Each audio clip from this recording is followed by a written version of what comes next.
Hey, welcome to Midas Letter Live. My guest in this segment is Nathan Woodworth. He is the CEO of James E Wagner Cultivation Corporation, which we affectionately refer to as JWC for short.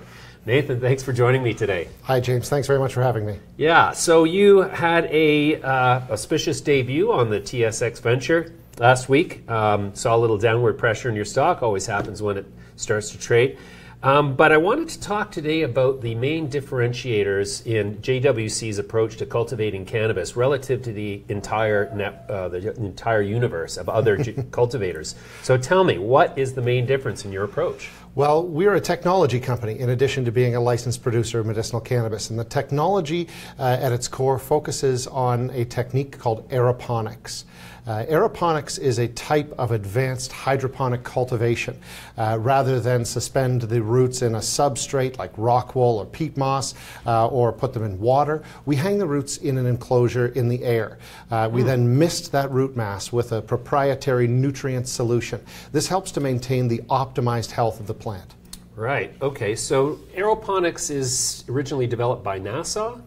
Well, originally it was developed by a researcher named Richard Stoner in the 1980s. NASA picked up the technology for a couple of key reasons. Obviously, when you're doing research into plants in space, it costs money to transport anything into space. When you stop to consider it, this is true here on Earth as well. Every bit of material that we use costs money.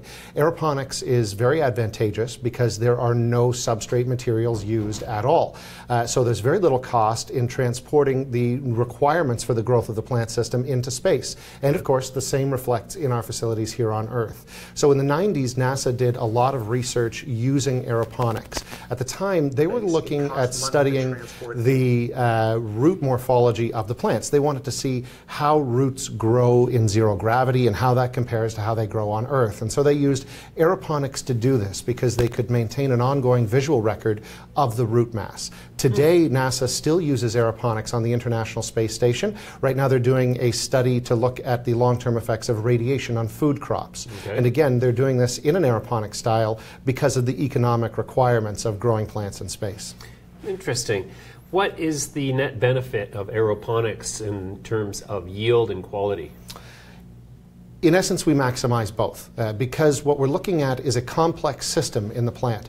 It's a system which has many and various requirements and input, and by optimizing the health of the total system, we optimize the output of that system. So our plants, when we grow a strain which has been grown in other environments, we expect to see an increase of between 2 and 4% in total cannabinoid count, which is the collected percentage of all the cannabinoids present in the plant. We also expect to optimize over the course of a 4 to 6 month period toward the maximum yield. Not necessarily of the weight of the plant, but the maximum yield of cannabinoids per square foot.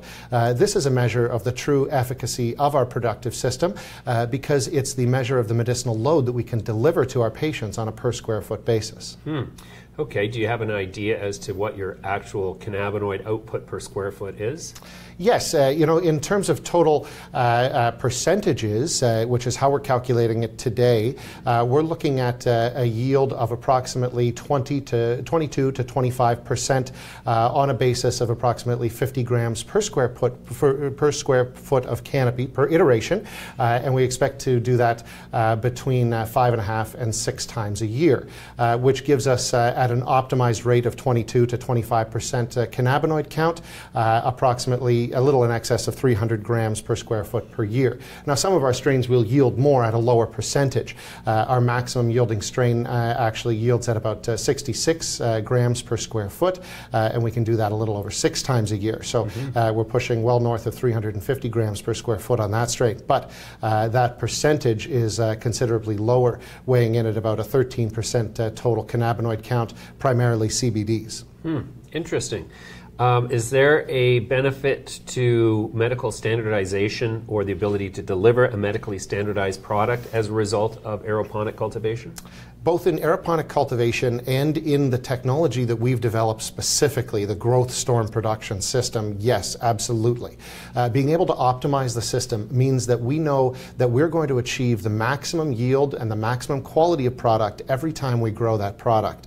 And the total system is designed to standardize that material. For instance, cannabis is usually what they call an apical dominant plant. It grows like a Christmas tree. If you measure the very top bud of that plant versus the bottom branches of that plant, you'll notice a significant disparity in the total amount of cannabinoids in that product. Now, this isn't advantageous to the end user. Person gets a medicinal product, they want a standardized dose per bud. And so we train our plants into a non-apical dominant format, which is a fancy way of saying we use a screen of green technique. And that way we optimize our production per bud and per square foot rather than producing asymmetrically distributed medicine across the plant. Okay, so then what sort of benefit does that deliver to the economics of the enterprise as a total? Well, we have a lower cost of input in our production system. By avoiding substrates, by minimizing the amount of nutrients we require for our plants, our overhead costs are reduced. We also try and limit the points of interaction for our growers with the plant. The point of the growth storm system is to convert an organic element into a component of a mechanical system. And by doing so, everything moves like clockwork, which means there's less individual care required from our growers to our plants. Instead, they manage the total system. So we attempt to keep costs down across the board, which helps us deliver some of the best product in the industry for an average price of a little below $8.50 a gram.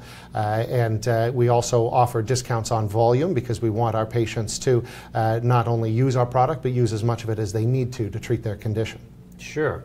You say $8.50 a gram, that's your average selling price? I believe so, yes. Yes, okay. Obviously not our cost of production.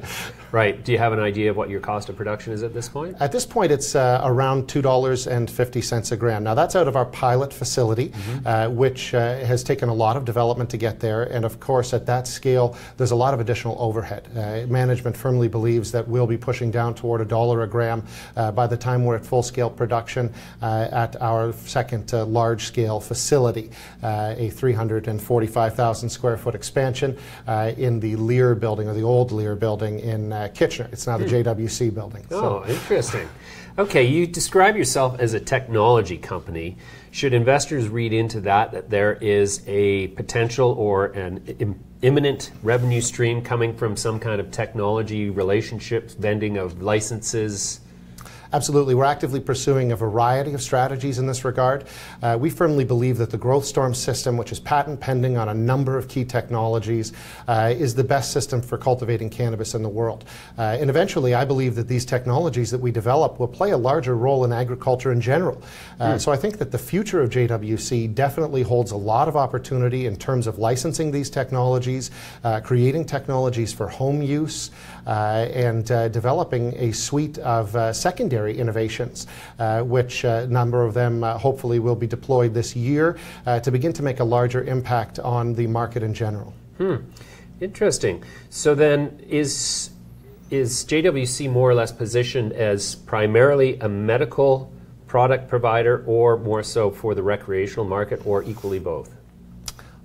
I think we're going to let the chips fall where they may on that one, James. Okay. You know, in the end, I am a medical patient, and I have been for well over a decade. So it's vitally important to me to maintain a relationship with our patients that gives them the impression and the understanding that JWC is concerned about their health. I'm never going to abandon the patients who sign up with us. That said, the recreational market is very important as well. And at our new facility, we're going to produce a lot of very high quality cannabis. And I think everyone in Canada deserves the opportunity to try that product. So I'm excited to be involved in the recreational market.